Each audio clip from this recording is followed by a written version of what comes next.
comme Amazon. Et Elon Musk, c'est l'homme le plus riche du monde maintenant, c'est lui qui fait Tesla.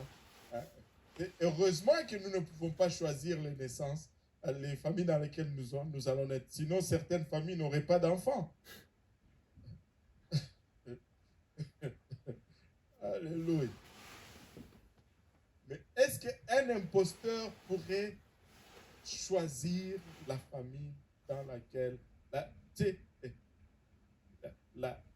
la tribu Judas, la famille ou la lignée ancestrale de David, le village Bethléem, et ça fait, les probabilités deviennent déjà impossibles à manipuler. Alléluia. Regardons une troisième prophétie, rapidement. Une troisième prophétie.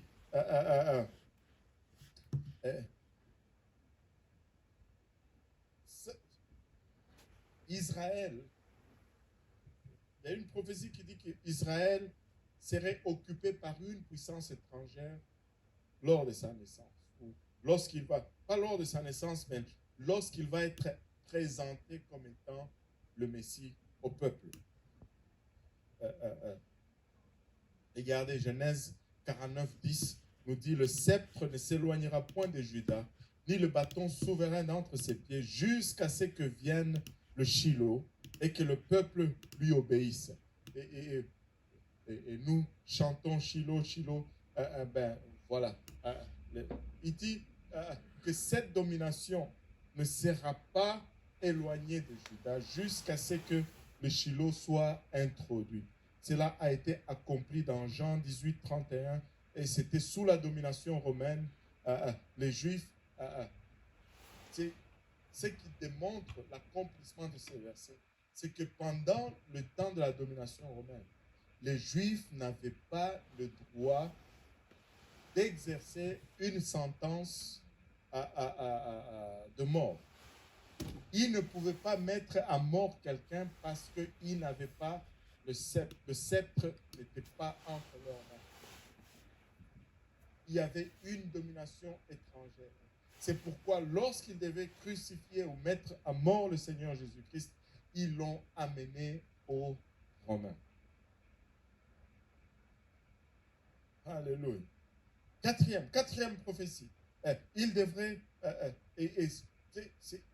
cela est arrivé, d'abord cette troisième prophétie est arrivée lorsque le Seigneur est entré, lors de son entrée triomphale à Jérusalem et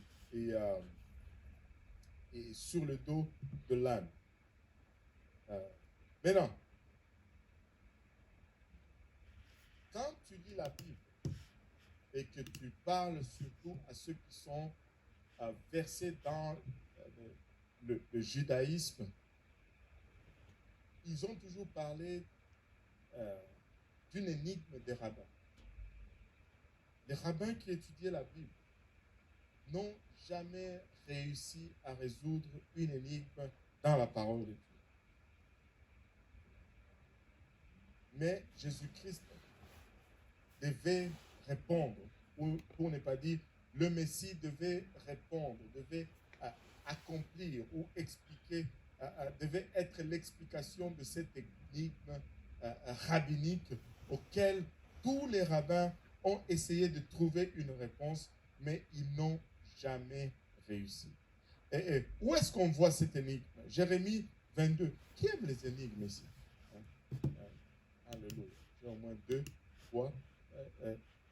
Maintenant, Jérémie 22, versets 28 à 30 nous dit ceci, et ça nous parle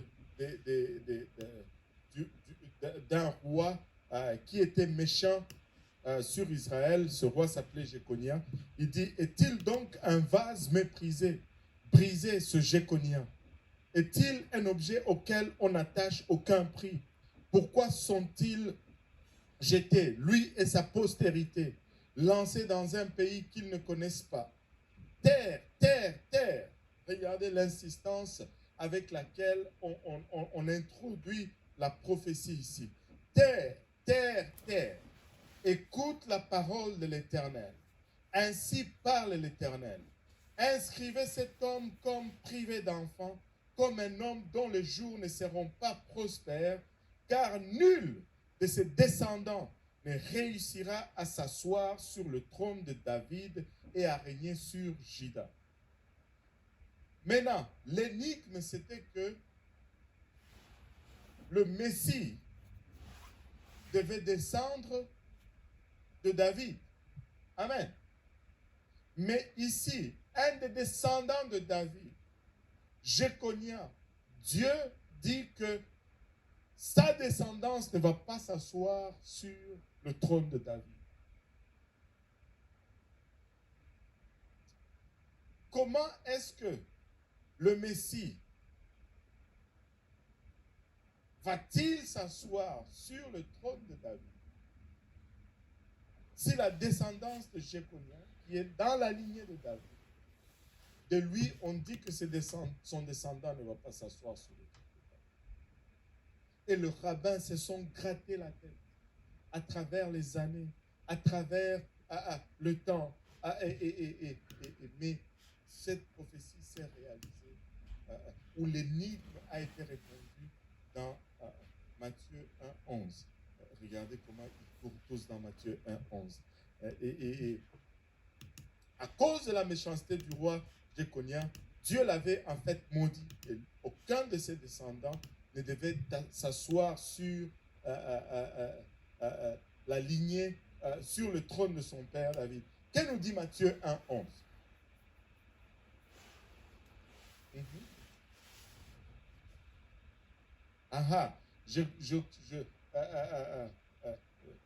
Josias engendra Jéconia et ses frères comme au temps de la déportation. Donc, tu vois que c'était vraiment la lignée de David, mais on dit de lui, ta descendance pas sur le trône. On fait comment? On a un problème.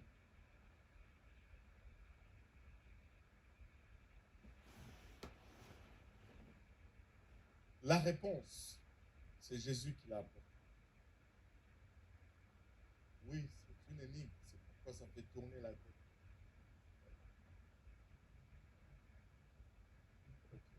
Je vais les redire lentement. Amen. Je sais que vous comprenez vite, seulement il faut vous expliquer longtemps. Hein? Mais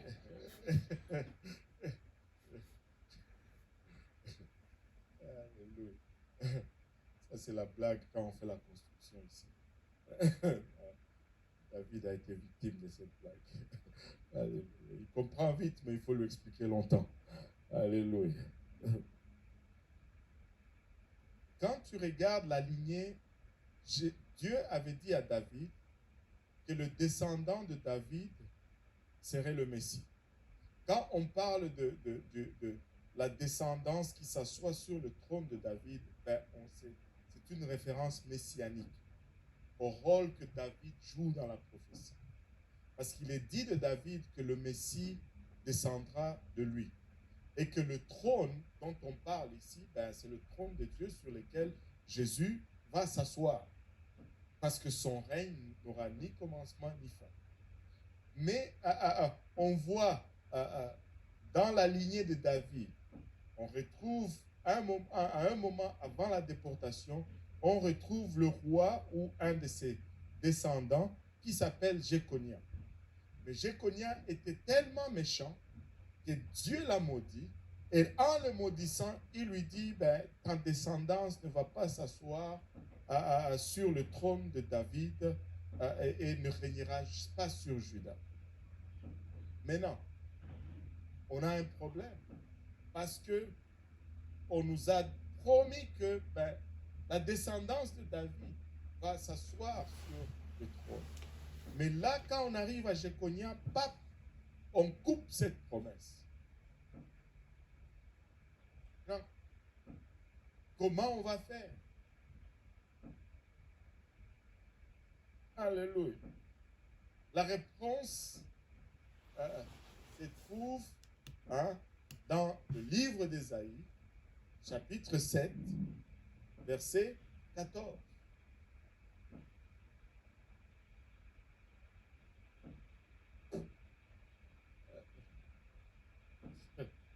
dans le livre d'Ésaïe, chapitre 7, verset 14. C'est pourquoi le Seigneur lui-même vous donnera un signe. Pourquoi est-ce qu'il nous donne un signe? Parce qu'il est en train de défaire une prophétie.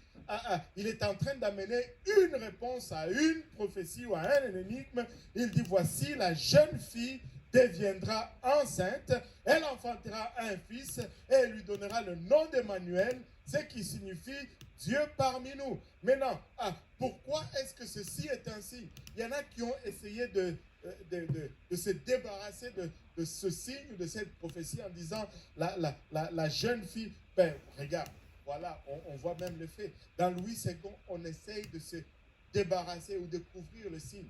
Il dit que voici, le Seigneur lui-même vous donnera un signe.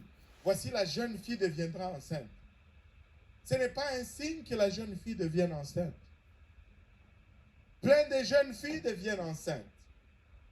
C'est une vierge. Une vierge deviendra enceinte. C'est ce qui fait de ceci un signe. C'est ce qui fait de ceci. Ce n'est pas un miracle qu'une jeune fille tombe enceinte. Allô? Mais c'est un miracle qu'une vierge tombe enceinte. Allô? Et au fait, la réponse à l'énigme du rabbin, c'est que Jésus est la descendance Jésus est la descendance juridique de Jéconia, parce que Marie descend de Jésus, plutôt de Jéconia, de la même lignée, mais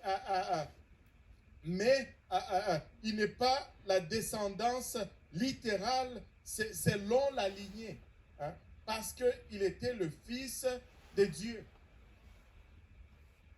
Parce qu'il était le fils de Dieu. Amen.